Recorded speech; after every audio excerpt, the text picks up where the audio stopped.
What's going on, guys, and welcome back to the channel. Now today, as you can tell from the title alone, this is my team of the season so far predictions for the next week, and that being the final week presumably of the team of the season promo. With the new squad on Friday, as you'll already know, it is the ultimate team of the season, which means all the players in this squad are going to be worth changing your squad for, and will be very important for this FIFA, of course, as you're trying to get the best players in the game. This is very exciting, as obviously we get all these players in packs, and if you're very lucky, you might just get one or two from the actual packs, whether it be promo or SBC rewards or even weekend league rewards and red picks and whatnot. And so just before I get on with the actual predictions for the selected players, feel free to like the video and subscribe to the channel if you haven't already. And as always, if you also decide to, share this video, possibly the channel with your mates, that'd be much appreciated. And with that being said, I'll get on with the actual players and discussing what I reckon is yet to come. As always, I do start off with the bench, and the bench, not necessarily the worst players, maybe players that just don't quite fit into the starting 11. And so anyway, I'll get on with the actual players. Royce. Now Royce is absolutely insane. I haven't used him, but as you can see from his stats, and I have used his previous cards, he does really kind of fit the meta. And obviously even his normal card, for the longest time in this FIFA, he has actually been usable because he has all the best dribbling, shooting and passing stats for a default card. This card, 95 rating. You've already seen the card before, obviously. All these are official cards. And so finally, I will have to do the actual predictions for the cards as well. This is more just me, putting the squad together and who I think will be in the squad overall. Because there's so many cards that are amazing that'll miss out. And I did put Alberto in here as a player who, no doubt EA will, at least put one player that nobody really wants. Not necessarily bad, just more so that, you pack this team of the season, you're like, oh my god, is it ultimate team of the season? It is, but it's just Alberto, really don't want. And I've not used him this year, but I have heard of him and how he is. And, to be honest, people treat him like a fraud just because, at default he's like an 84 rated, and, it's kind of weird to see that guy with such amazing stats. And obviously he didn't have the best week for it, I believe. He ain't 4-star, so he's not the greatest. And then obviously Ben Yedder and Sancho next to him, they're both insane. Some of the best cards in the game all year. Bit of the bench now with Benzema, Suarez and Salah. All players that I've used their normal cards. Benzema's really fun to use, or was. Obviously he would be pretty unusable at this point. And Salah I used for the longest time. I started my road to glory at the start of this year, but I just feel like that kind of content didn't really work at the time. I might, consider doing it next year, but we'll have to see. If you do want a road to glory next year, obviously I know it's quite a decent way away, and you might not be avid, viewers of the channel, but I am willing to start up a road to glory if that's what you guys want, so make sure to comment down below. Anyways, with the players on screen, Benzema, Suarez and Salah. Granted, they all got such amazing upgrades. They are all very, very tasty cards. Benzema being the only 4-star on the screen, but it doesn't really matter at this point because Suarez has the strength, so you don't really need to necessarily have the best skill moves. And Salah, with these shooting stats, and I believe he does have outside the foot trait, his weak foot isn't as detrimental to his card. Anyway, we'll move on to the starting 11. Not that it really matters because these are all just insane cards, as I've mentioned. We'll go with Alisson. I know it's probably a given, and you already knew it was coming. And maybe you wanted to see a different keeper, but to be honest, he's a goalkeeper. It don't really matter. And he is one of the more expensive goalkeepers in the game, just because of the links that he gives. Now, Alisson, for me, I've never used him, not even his normal card this year. Because, I don't know, I didn't really like him last year, and he was supposedly overpowered then. I went for more like Courtois or ter Stegen. And the same this year, ter Stegen, just different goalkeepers. And so I don't know how Alisson really is, but I did use him in draft the other day, and he absolutely saved me. I didn't win the draft, okay, I lost in the final, but that doesn't matter. All I'm trying to say is, that Alisson does look pretty good, and as much as it's a goalkeeper, I do obviously think he's going to be in the squad. Moving on to the defence, you can see it is a 3 at back. I didn't go for any fullbacks like Alphonso Davies or Trent or Robertson, just because I don't think they're really worthy of getting into the squad. Just because look at the centre backs here, they clearly out muscle in terms of actual card stats. and worth on the market. So 2 Real Madrid centre halves, 2 very insane defenders, and then obviously the best defender in the world at the moment, being Van Dijk. Now his 99 card I have used and I have played against, and it is unreal. And the same for Varane and Ramos. And as much as Varane's actually worth more than Ramos there, Ramos being the cheapest of the 3, I'd actually go as far as to say he's probably my favourite.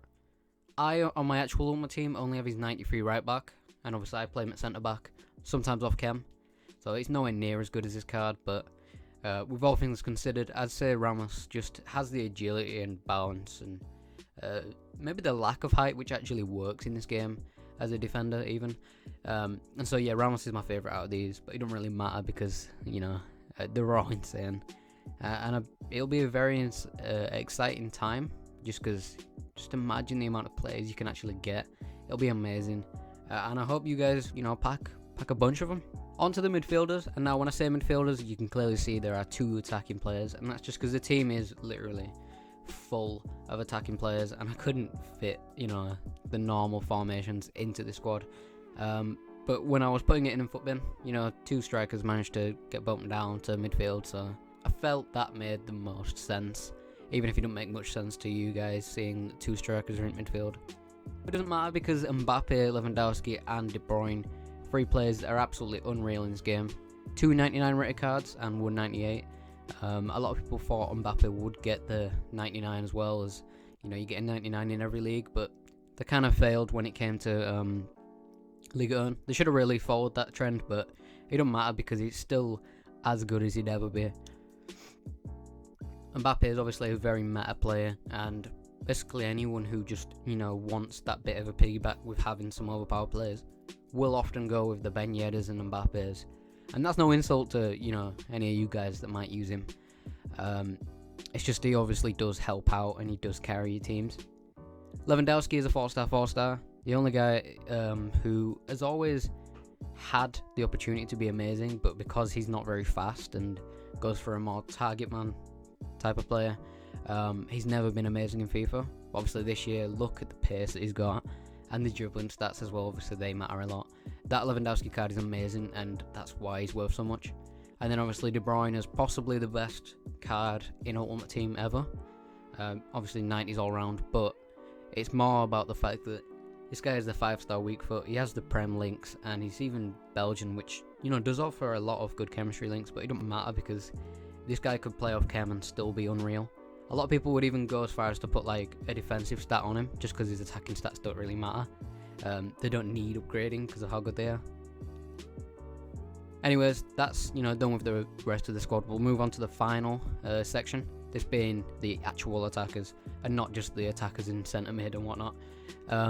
As you can see, Neymar, Ronaldo, Mane, Messi. It was really just a random pick, you know, putting in a lot of players in here. But I just went with players that I think will be at the top.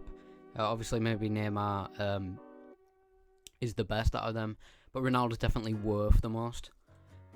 For me, I really like Messi in this game as well, but I don't think I've used his 99, though I've come up against it a lot. And, you know, if you get round his, you know, his work rates, he is absolutely unreal, as you can expect.